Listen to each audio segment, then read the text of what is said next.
and the world and everything was created in 6 days. Do you notice? I have a question on that. Yes, just hold the question. Yes. Just note it so that I finish the material first. Then we'll take the Q&A. The other problem with this idea that there is a gap between the two verses in Genesis is also that it confuses the evidences for the flood in the days of Noah. You see, if the flood took place in the days of Noah, then both man and beast and plant life were destroyed.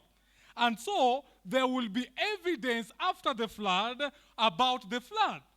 But you see, if there was another flood in Genesis chapter 1 verse 2, then we cannot tell today which fossils we will attribute to the flood in the days of Noah and which fossils you attribute to the flood in Genesis chapter 1 verse 2. Are you getting what I'm saying? And so it confuses the evidences for the flood. In fact, we cannot talk about the evidences for the flood right now, but you will notice, let me just mention one. If the earth is so old, somebody will ask, how come we are so few, yet we have been here for so long? If you look at how population growth rates have been throughout time. If we have been around for so long, then we should be so many. Are you getting what I'm saying? But we are roughly 7 billion, and we have been here for thousands of years. But of course, from a biblical perspective, it makes sense because roughly 4,000 years ago, there was a catastrophe, the flood, that reduced the human population to 8 people. And so it makes perfect sense that in 4,000 years, the population will rise from 8 people to 7 billion. Are you following me or not? Hello? Are you with me?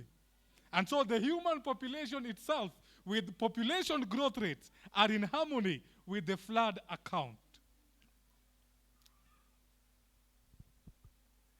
But you see,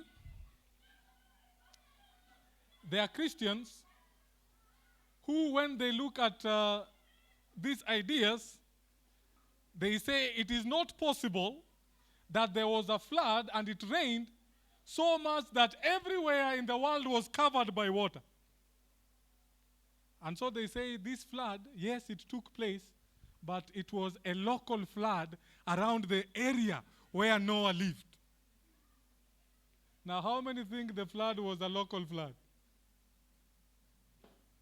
Of course, the evidence in Scripture cannot be harmonized with the local flood. Because reason number one, if the flood was local, the Bible tells us that God told Noah that the end of all flesh is come, build yourself an ark. And the Bible will tell us that Noah will preach and build the ark for almost 100 years before the flood came. Do you notice if it was a local flood, God would have told him, the flood is about to come, migrate to another place. And 100 years is sufficient to migrate. Are you with me? But he will need an ark because there will be nowhere to migrate to. And that is why he had to build an ark. Reason number 2.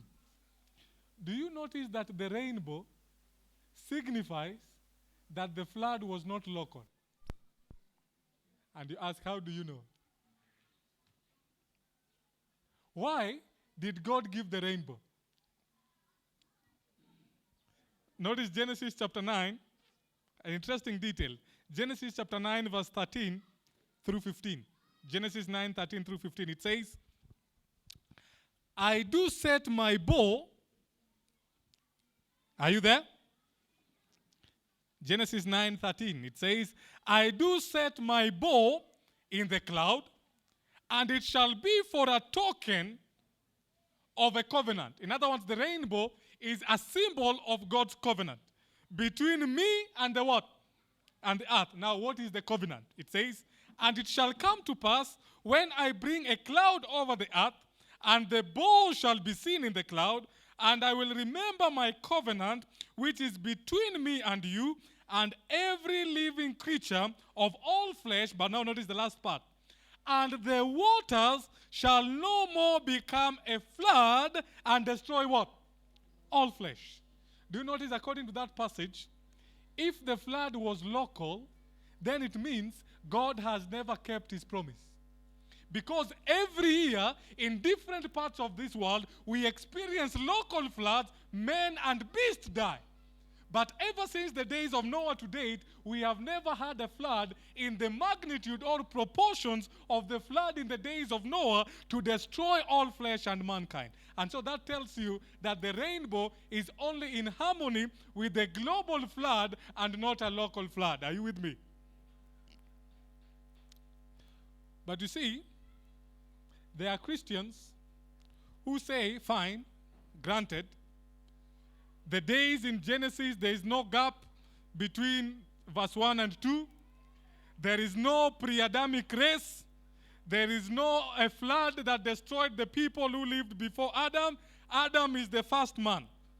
But they argue, but the days in Genesis, the creation days, are not literal 24-hour days. Each day represents a long period of time. And they will argue, for example, they will tell you, for example, the sixth day was a very busy day. All those things could not have happened on one day. Somebody will ask, what happened on the sixth day? On the sixth day, God created the beasts of the earth. On the same day, he created Adam.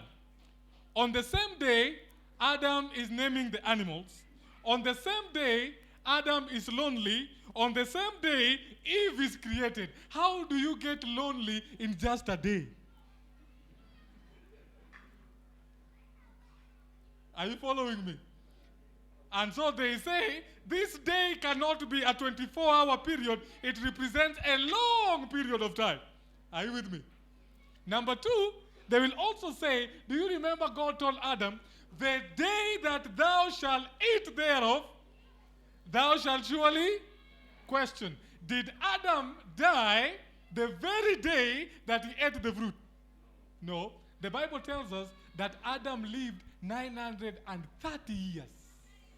And so they say, you see, to God, a day is like 1,000 years. And so Adam ate the fruit and died the same day because he did not reach 1,000 years. He died at 930.